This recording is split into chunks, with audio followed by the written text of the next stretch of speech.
Hello. Hi, everybody. How you guys doing? Oh, it's so nice to see you guys on. All right, we're going to wait a few minutes, get more people on. If I'm looking back and forth, it's because I have Riverside on one side, and I actually have a Zoom live going over on this side for other people. So let me know in the comments where you're coming in from. I don't know if you're able to see the comments in Facebook, because Facebook is supposed to be streaming live also. Let me pull that up and let's see if it's actually there. It should be live on my Facebook, my regular Facebook. So yeah, I'm brand new to all this stuff, so you're gonna have to work with me. Okay. Yeah, looks like Facebook is live. Okay. Let me just stick my phone in another spot so I can keep an eye on that one. So I'm not gonna be like commenting back and forth because, like I said, it is just me. Just me. Anyway, let me undo my hair because it was so hot earlier today. I went to the Inspire Collective Power Lunch and it was amazing. It was amazing. I love it. The collectives are so good. They're a bunch of business people, entrepreneurs, solopreneurs, people who have a business, starting a business. And it's just so good to have all of us together in one place. And it's just so good. And so the power lunch was today at the Prince Waikiki. And I was over there. Pastor Mike was great. So today, what we're going to be doing is we're going to be going through my book, Walking in Aloha. And it's going to be an 8-week workshop. I'm going to be doing it Friday nights at 7 o'clock. And I'm also going to be doing it Saturday morning. Okay, no mind the hair, right? Because I just took it down. Yes. So 2 days. 2 days, it's going to be the same thing. Okay. So I'm going to repeat it on Saturday, the next morning. So don't get confused. It's going to be the same thing. If you're going to follow the Friday ones, then it's every Friday. If you're going to follow the Saturday, then it's every Saturday. Like that. And so that's how it's going to go. And hey, how are you doing? Looking over at my Zoom and over at Riverside. Thank you for joining me. Let me know where you're coming in from. Let me look. Okay. Hi, Sarah. Lindsay, and sorry, I can't see that one. It just says iPhone.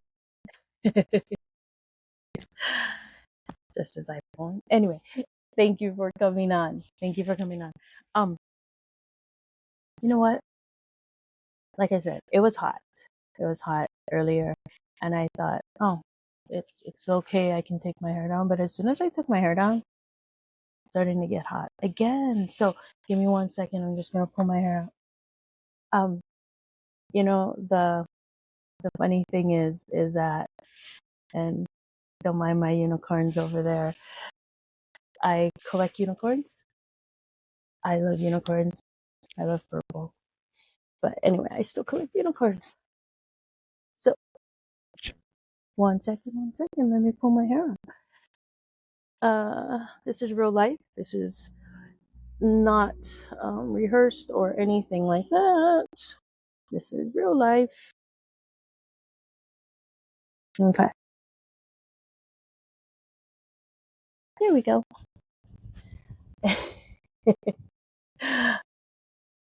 So, people on Facebook, I know you guys see me. I'm like, sorry, I'm not gonna. My Facebook is actually on my phone, so it's like behind my iPad and my laptop. So I don't get to you. It's because I can't reach it. Really, it's behind. All right. So it is 7:05, and we're just gonna go for an hour and a half. We're gonna finish at 8:30, and then my husband and I were gonna go to the movies. So it's our Friday night date night. If you haven't gotten your book, I do have books here on the island. So let me know if you need it. And if not, you need to order it. It's on Amazon, Barnes and Noble, several different places. Okay, so Google it, and then find where it's the best for you. Another thing is that I'm still getting over this COVID cough. I am COVID negative, but the cough is still there. So sorry if I have to drink water. Sorry if I have to pop a cough drop in my mouth every once in a while, but hopefully I'll be okay. All right. So we're going to start. It's already 7:06. Thank you guys for coming on. So nice seeing everybody. And anyone on Facebook, like I said, over there. Sorry if I can't get to it. It's too far. I wish I had like a studio and somebody else is controlling all of that for me. One day, right? So, week 1, I'm going to be going through, you may want to mark this down. If you want the outline for the 8 weeks, just let me know and I will email you that. You need to just drop your email or email me at walkinginaloha@gmail.com and I can get that to you. It will have the weeks, the chapters that we're going to cover, 7 key talking points, 5 key takeaways, and 3 questions to think about and bring it back to the next session, okay? So, week 1 is going to be turning fear into faith, miracle working God, and walking in aloha. And the key talking points we're going to have is defining fear versus faith, right? Fear versus faith, understanding how fear holds us back and how faith propels us forward. Okay, so you know what I realized is that my iPad is sitting sideways, so I'm looking up at the top over here and I'm actually looking away because the camera's over there, right? Sorry. Anyway, you will still get the whole thing while I'm talking. But anyway, 7 key talking points. Defining fear versus faith, like I said, understanding how fear holds us back and how faith propels us forward. Personal testimony, my personal testimony of God's miracle, how trusting God leads to unexpected miracles. So when you read through it, you'll read a little bit about what happened in my situation. Faith in action, turning fear into faith by taking steps forward even when afraid. for God's promises, how God turns. See the cough.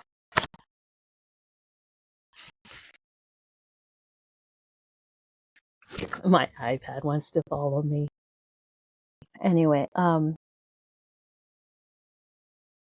was I? Oh, faith in action, turning fear into faith by taking steps forward, even when afraid.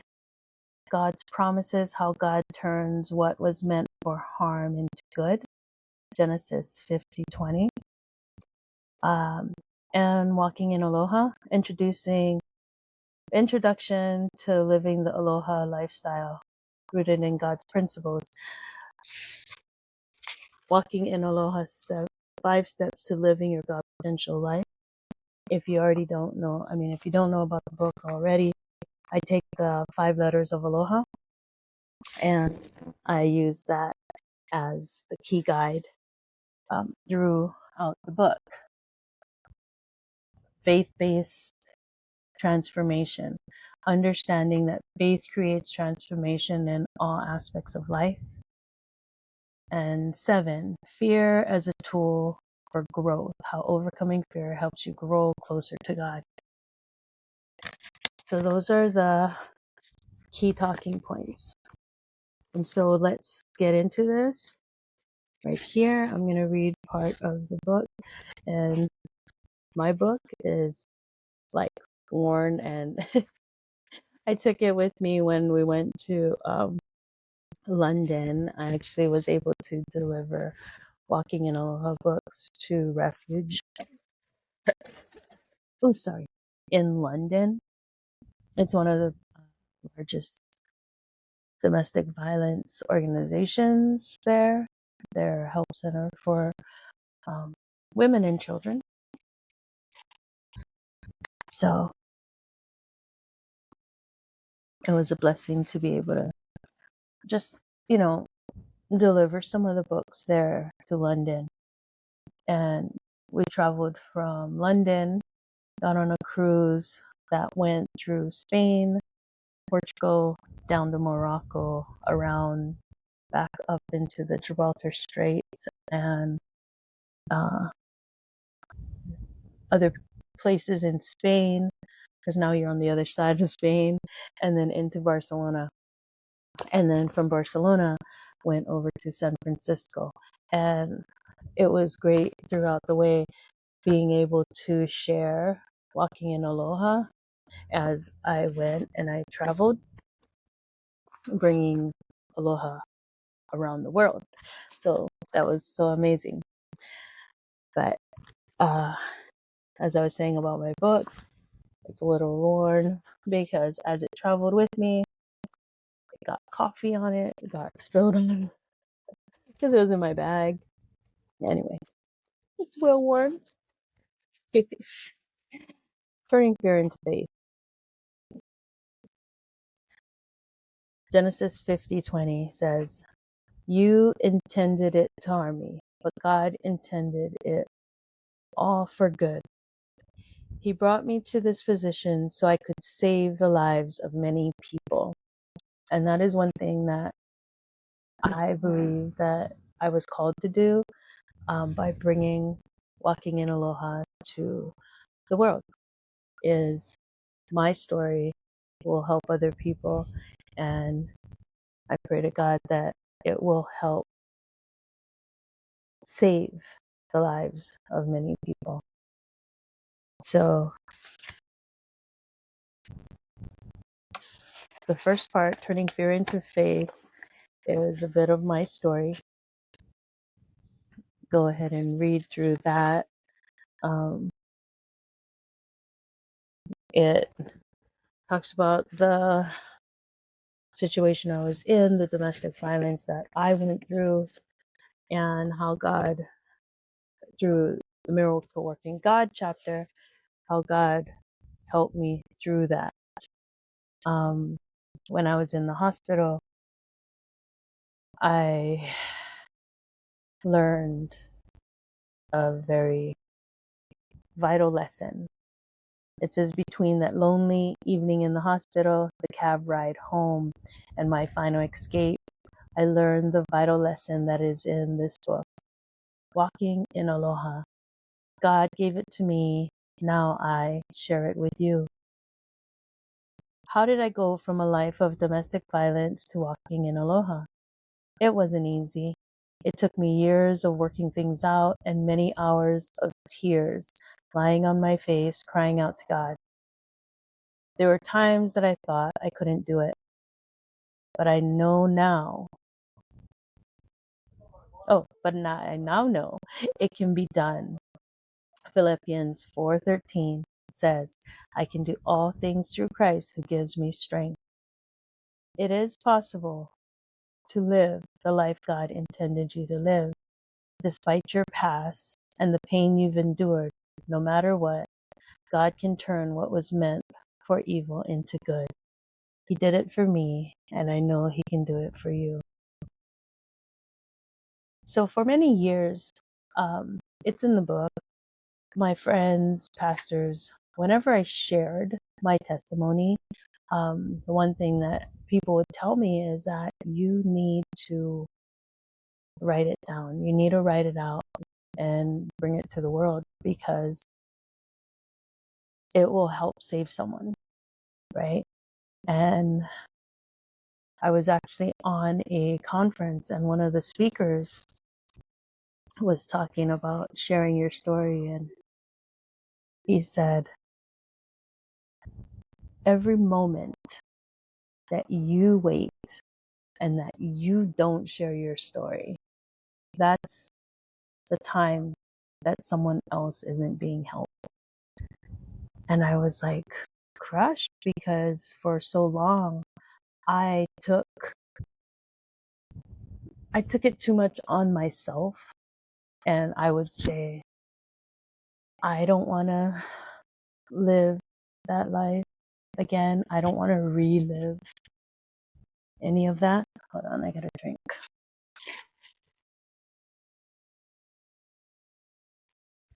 I don't want to have any of that, kind of thing happening to me. I mean, what happened to me, I don't want to be reliving it, right? So, you know what I just thought about is that on Riverside, I'm live streaming.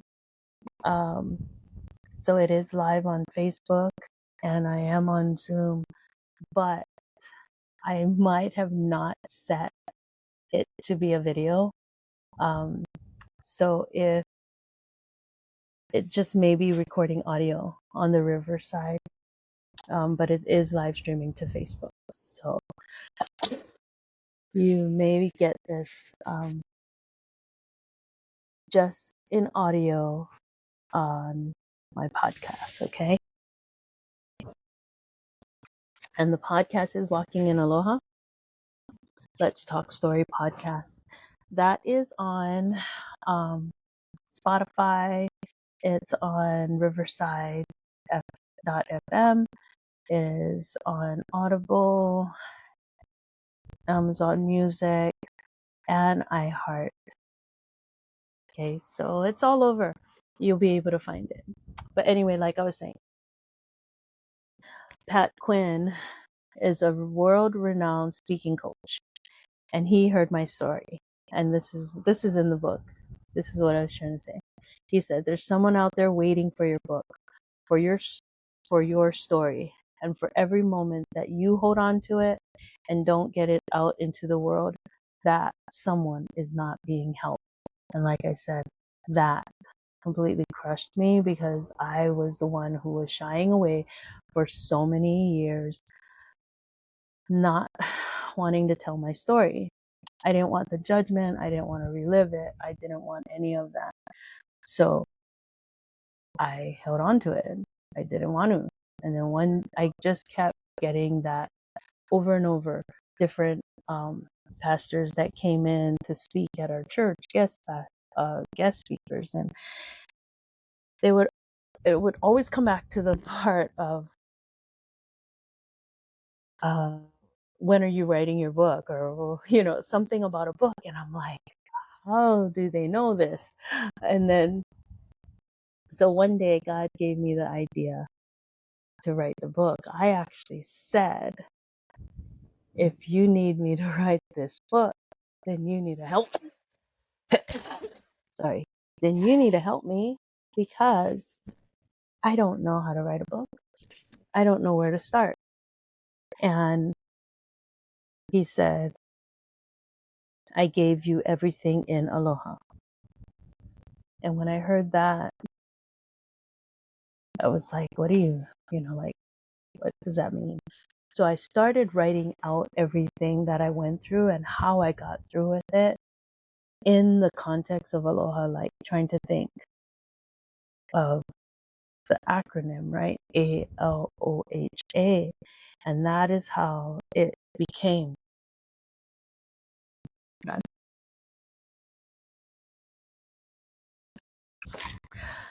Yeah. So that is how Walking in Aloha came to be, because where I was fearful and I was doubtful that I could even write a book, I would be like, the devil is a liar. The devil is a liar. To keep me from sharing my testimony and giving to the world what God gave me, he was really trying to hold me back. Sorry. Okay. So hold on. Sorry that there's all this buzzing going on. My husband is going back and forth on the trip to Alaska. And so the text is coming through on my phone. Sorry. Anyway, and now you're going to hear this in my mouth. But I can't talk if I'm coughing. And so I have to talk with a cough drop in my mouth. Forgive me, but this is real life. When I wrote the book, the one thing that I wanted to make sure was that everything was accurate, that everything was good and correct. My worst fear, and like I said, the devil is a liar. He will use even that against you, telling you you can't do it, that what you're writing is wrong, things like that. There will be things that he will bring up just to try to keep you from doing what you're supposed to do. That is my husband walking through. So if you hear all kind of noise, like I said, this is real life.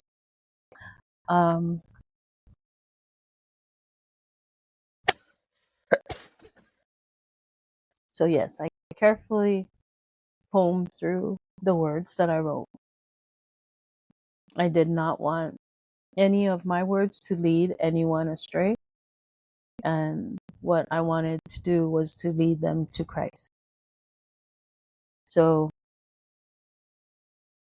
in the book, it says, true freedom is found at the foot of the cross when we surrender it all. I would have never come this far or even have been writing such a book if it weren't for my surrender of it all at the cross at Calvary. So, miracle working God is able to take what we go through and turn it around and use it for his good and for his glory. We may not understand what, like the hard times that we go through. It may seem like it's just not fair for me to go through all of this. And he does not want his children in pain or anything like that. He does not put us through that.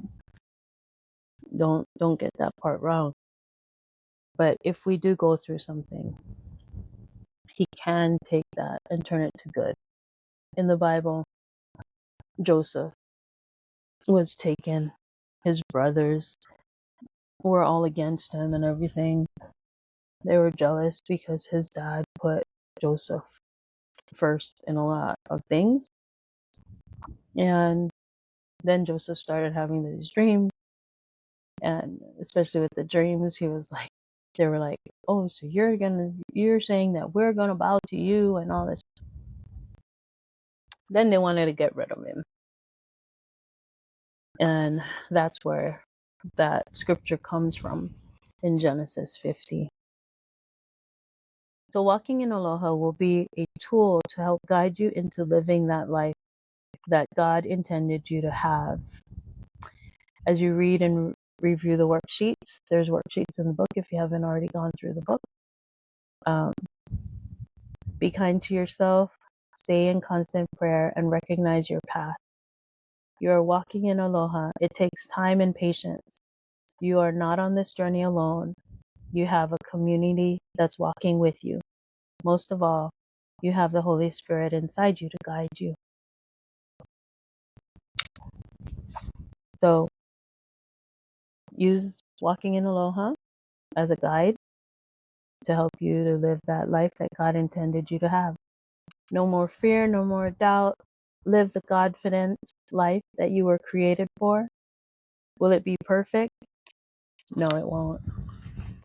You'll find that you are placed here for a purpose, for such a time as this. All the stuff you've gone through hasn't defeated or defined you. You've overcome it, and now you will stand on top of it and use it to rise. What the enemy meant for evil, God will turn to good. Genesis 50:20 says you intended it to harm me, but God intended it for good. He brought me to this position so I could save the lives of many people. I like that verse, and that's why you hear it so much. So walking in Aloha. Aloha is a word used to say both hello and goodbye in Hawaiian. But it means more than that. Aloha is a way of life. Oh, by the way, did you know that today is National Read a Book Day? So I am so glad that I am on here today reading through my very first book, and it's National Read a Book Day. So, where am I? Walking in Aloha. Being a born and raised island girl, I was taught Aloha from the time I was very young. Aloha and living pono is how we were raised. You and your actions were extension of your family. What you picked up as a child, what your parents grew up with, and the environment around you all became a part of you. My life wasn't perfect by any means. There were things that we just picked up, caught, to put it simply. But like my dad said, there's always a choice, and every choice has consequences. Good and bad choices have consequences, and sometimes you must be taught to undo what is caught.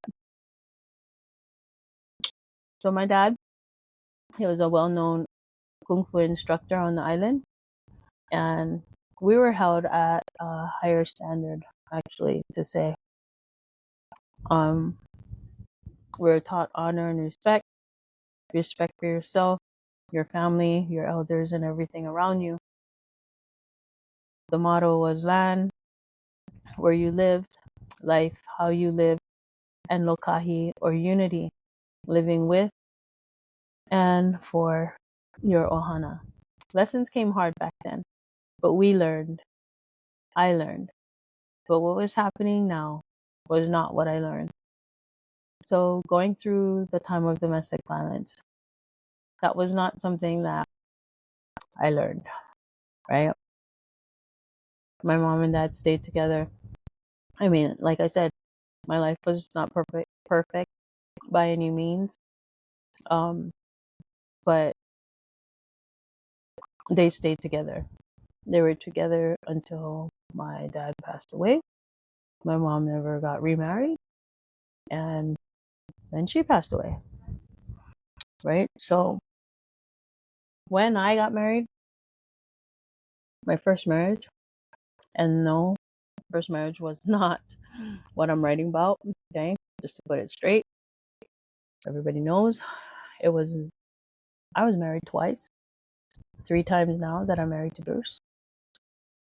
This person was none of my husbands. Okay? Just to put it out there.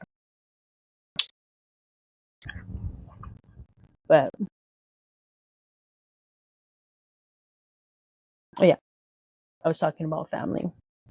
And so we were taught that, choices have consequences, right? You do something, there's a consequence. Do something wrong, there's a consequence. You do something good, there's a consequence. Whether the consequence is good or bad, there is this cause and effect, right? So when I asked God to show me or tell me like how to write this book, he showed me that everything he helped me through literally spelled out aloha. Like I said, when I started writing it down, it was in aloha. He did give me everything in aloha. A, affirmation and action. L, leadership and love. O, overcoming obstacles. H, health and healing. A, acute awareness. And we will go through all of that in this book as we go through. So the one thing that I wanted to go through right now is in my time of writing this book, since writing this book, there was many, I don't know, times where I was like, I don't know if I really want it out there in the world. I don't know what people are going to say. Doubt and fear still came across at times.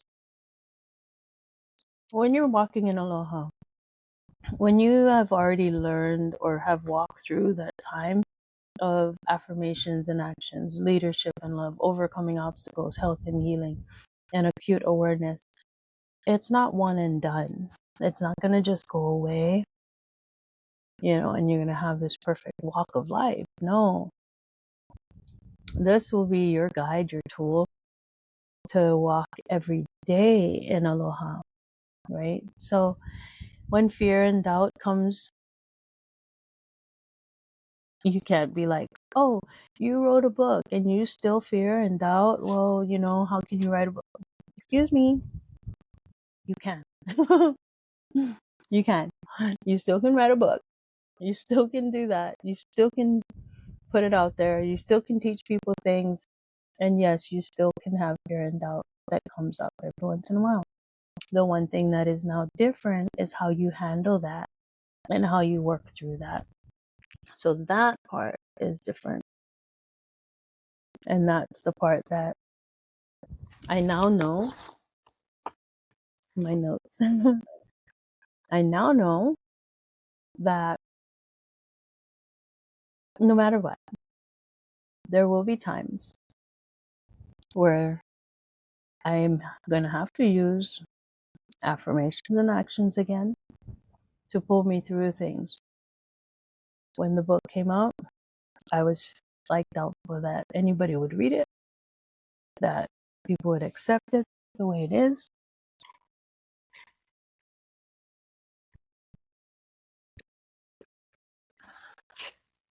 I had to take a drink.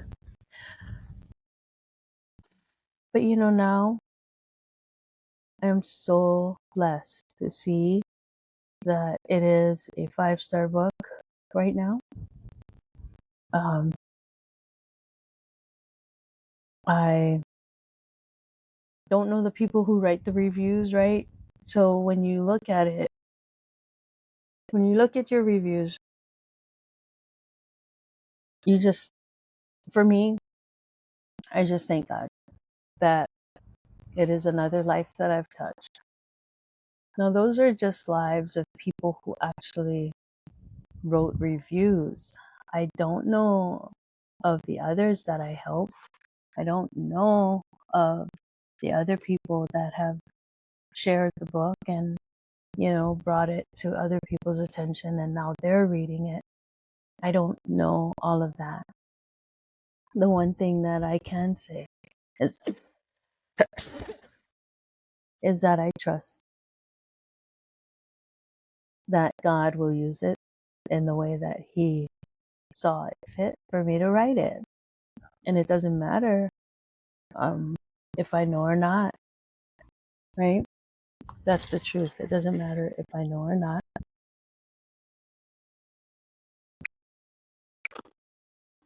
It is still being done. So I just thank God for that. Going through domestic violence is hard.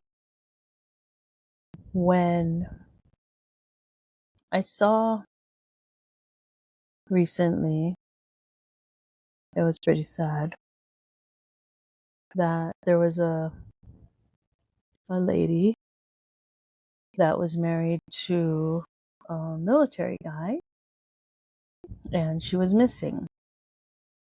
Okay, so I think we were still on our trip and then we came back and the news was on and I said,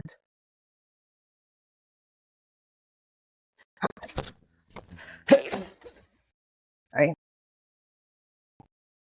the coughing is getting worse because I'm talking. That's usually the way. Sorry. That's usually the way it goes.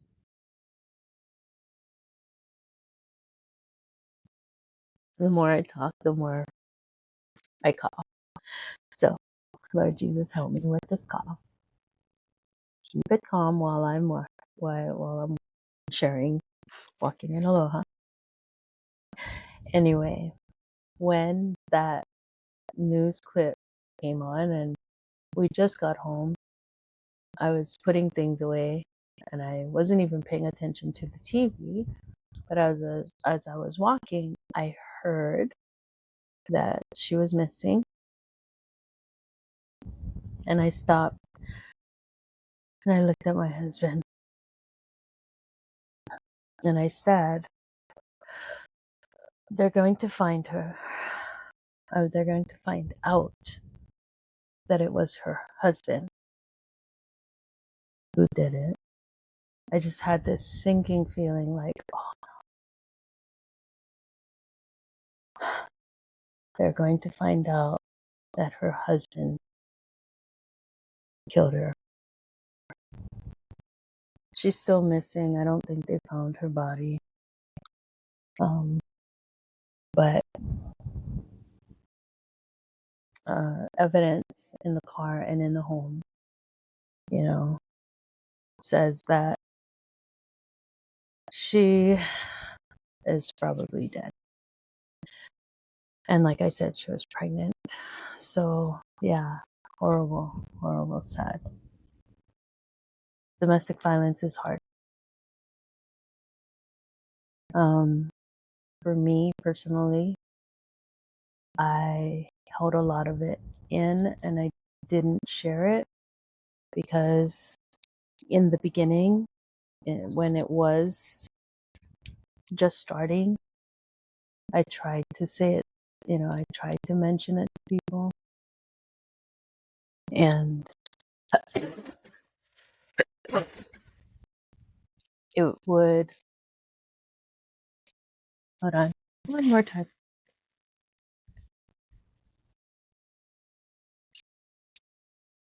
Hopefully the next time I do this will be gone, right? Pray. So when I did try to mention it to people or pray or hope that people would notice or something was wrong, they didn't. And he was very, very good at making himself look great, right? So I looked like I was the crazy one.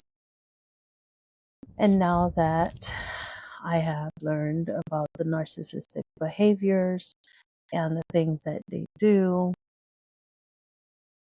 I was living it. Of course, when you're in the middle of it, you don't know. Now I do. So narcissists have a way of making everyone else see them as amazing, charming, so kind, right? That's what they want. And then they don't see what's behind closed doors, right? They don't see what you are actually going through or what he's actually putting you through because he hides. And that's one thing that was so hard, was because a lot of it was done behind closed doors, of course. We had people living at the house, but he would take me in the car and drive around the island and just drill all these horrible things into my head, right? They make you feel uh, like horrible. They make you start questioning yourself. So those are the things. Like I said, domestic violence is hard. Sometimes it's not just black and white where people see it, where you can just be like, there's the bruise or there's this. No one can see what's inside your mind. No one can see what's inside your heart. And that's one thing that I encourage everyone who's listening right now, that if you see anyone or if you know of anyone or if it's you, please talk. Please let somebody know, because that is the only way that it will stop. Um, we can say we want to help them get better. Maybe if we did this, it'll be better. If we do that, it'll be better. It'll be better for a little while. And that's all you're going to get is the little while. And then it'll turn around and it'll be back the same, right? When I wrote the book, my name was on the book. And my editor asked if the person was still alive. I said yes.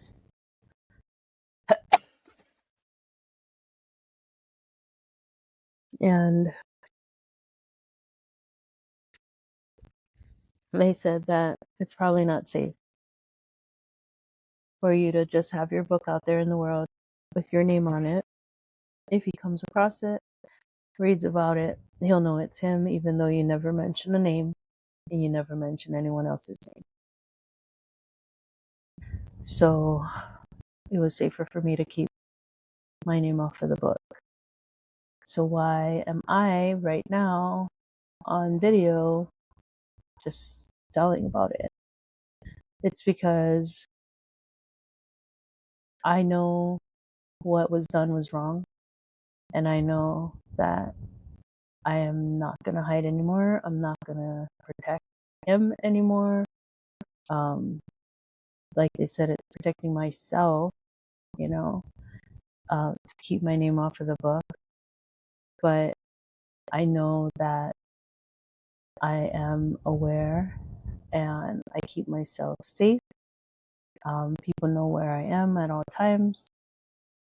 And I am knowingly, like, I allow people to track me. So that's the thing, right? It may sound weird, but I allow people to track me, to know where I am, to know if something is amiss, right? And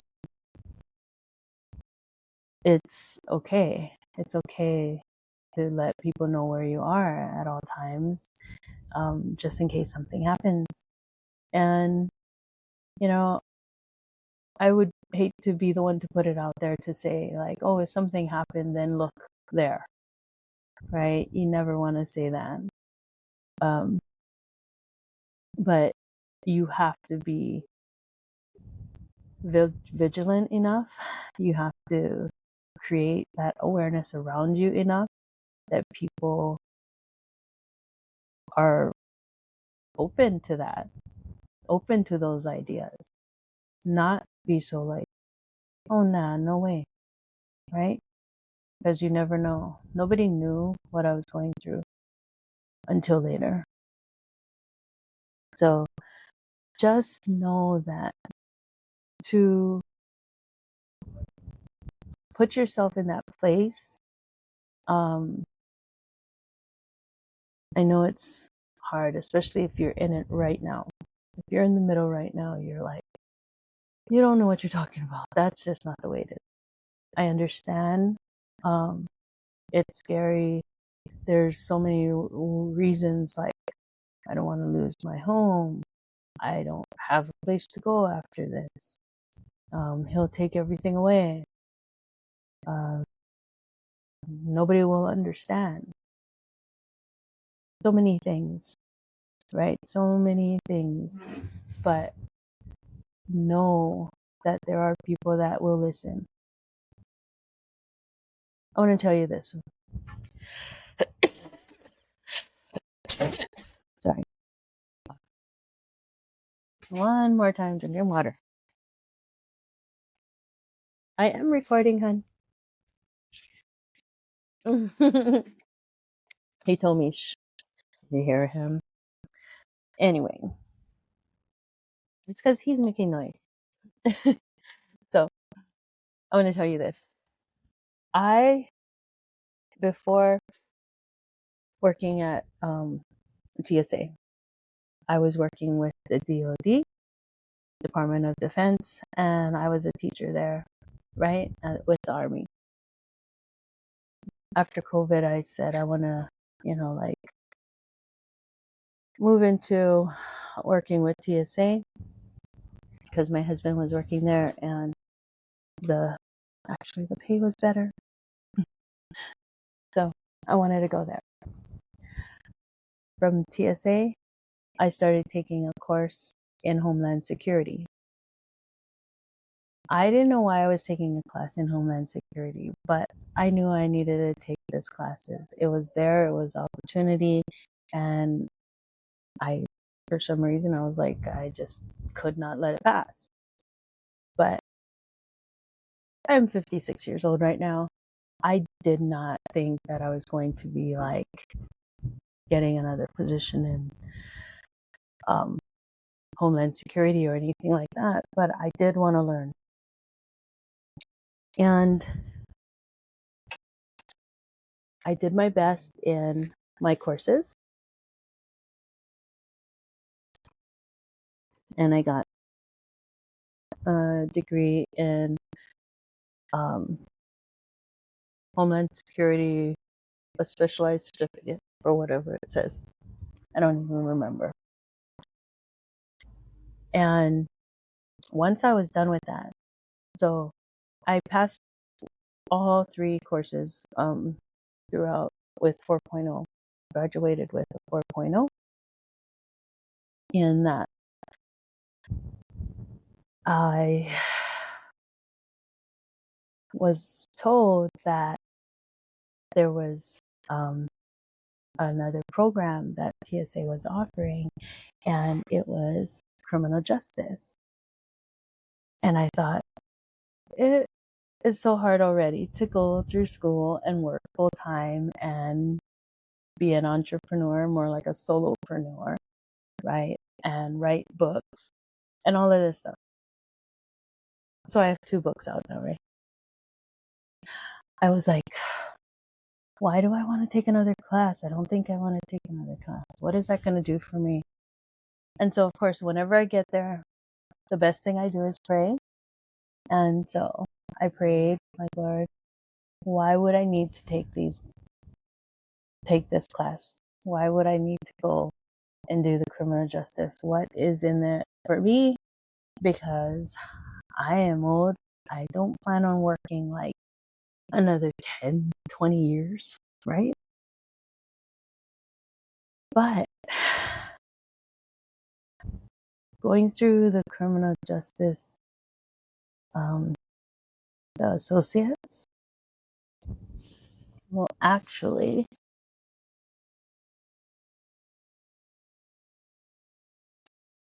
allow me to become a victim's advocate. When I found that out, I just had to thank God, because how amazing is that God worked it out, that I went from teaching, learning how to teach, learning the patience and everything it takes to teach, how to be a lead in several classrooms, and then get me into TSA, go through the courses in Homeland Security, and then back into school doing criminal justice, all to become a victim's advocate and turning it right back into walking in Aloha. I thought that was just so amazing how God can work that out for you. So what is meant for evil, God can turn it into good. And my life is a living testimony of that, because I would have never thought that I would be studying for criminal justice right now and on that pathway to becoming a victim advocate and being able to help more people through those types of situations where they may say, you don't understand, right? Because I could completely understand and be that compassionate voice for them, to say, yeah, I understand and I know what they need. So I would fight for them, right? To be that advocate for them. So like I said, God is so good. So good in the way that he does things. We may not see it in the beginning. We may not know what's going to happen. Trust in him. Trust that he knows better. There's a scripture verse that says, your ways are higher than my ways, right? And that is the truth. God's ways are higher than our ways. He knows more than what we know, and we just need to trust him. So throughout the book, like not throughout, but recently, I say, okay, started a few months ago, because the book came out in December. I won the International Impact Book Award for Contemporary Spiritual Journey in May, and it is now September. So probably about April, May, around there, I started getting emails about, why is that wanting to just move? Anyway, I started getting emails on, I was not paying attention to the Zoom and had to let somebody in. Okay. Sorry. Anyway, what was I saying? Oh, I forgot. Anywho, I know that because I forgot where I was, and I'm not gonna even try, because I'm like trying to not cough, and it is just hard. and it's very distracting. Okay, remind me later next time. Tell me what I was gonna say. We'll go over it. Because, like I said, this is real life. I'm gonna forget. So it is now almost 8 o'clock, and I wanted these. Sorry about that. I have this in my mouth again. I wanted these sessions to go on maybe about an hour, hour and a half tops, but we're at about an hour right now, and I just want to go over the takeaways. So faith, there's 5 key takeaways, right? Going through the 3 first parts of the book, turning fear into faith, miracle working God, and walking in aloha. Read over those 3, and then we'll meet again next week, same time.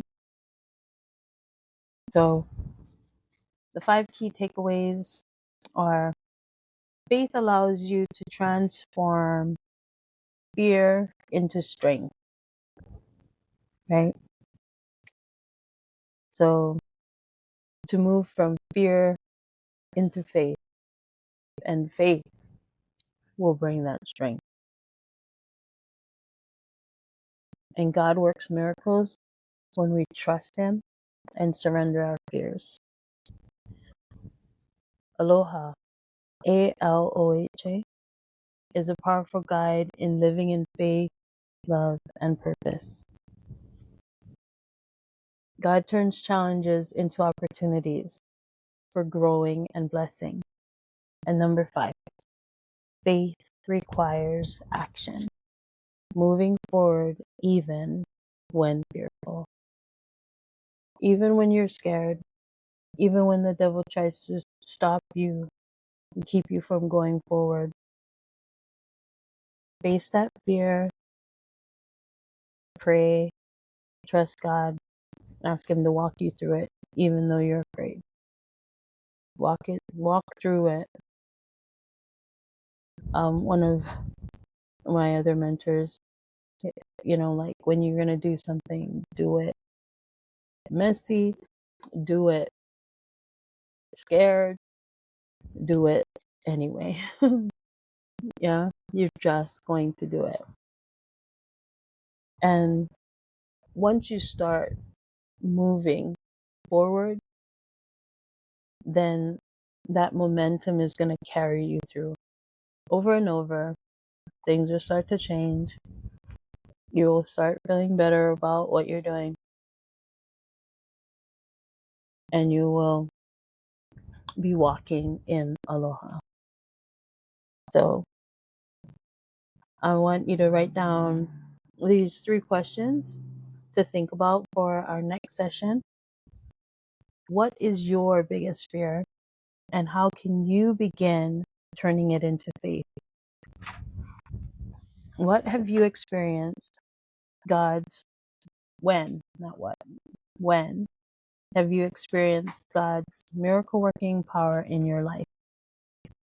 And the 3rd question, how does the concept of walking in aloha resonate with your personal faith journey? So those are the 3 questions for next week. Next week, we will be going over a affirmation and action.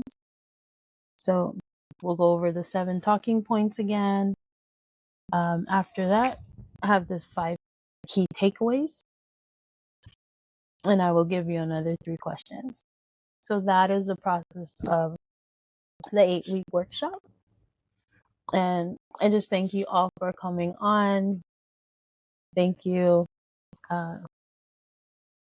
for let's see. We have some questions over here. Let me see.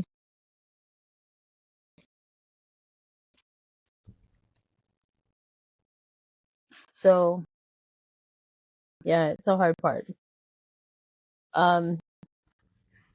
when you read through the book, turning fear into faith, that's probably the hardest part. I had a friend that read that part and said he was actually mad when he read it. And I told him, keep reading, because that is just the beginning. God moved me forward from that place, right? And so, yes, the question is, how did I get through that time in the hospital? It was scary. It was very scary. I was beat up, right? I had a big old goose egg on my head. The police, when they came into the home, they told me that they would need to have someone come in and take pictures. Like, they needed a camera. And I didn't realize why or how bad I looked. My phone was broken. I didn't know how I would connect or contact my son or anything like that. But I used Facebook and I was able to message him through Facebook. And he came home and he was mad. I told him, don't do anything. Because I didn't want them to get in trouble, right? Anybody who did something retaliate could get in trouble. So I didn't want anything like that to happen. So actually, my son ended up getting me a phone. Yeah. So that's what happened. Anyway, and yeah, I caught the cab looking like that. But that is the past. That is the past, and that was real. That happened, and I will always now be vigilant about looking at people who seem to be distressed and maybe held back from talking. So getting through the criminal justice classes and getting to be that victim's advocate, that is something that I know that I'm going to treasure doing. So anyway, thank you for joining me, guys.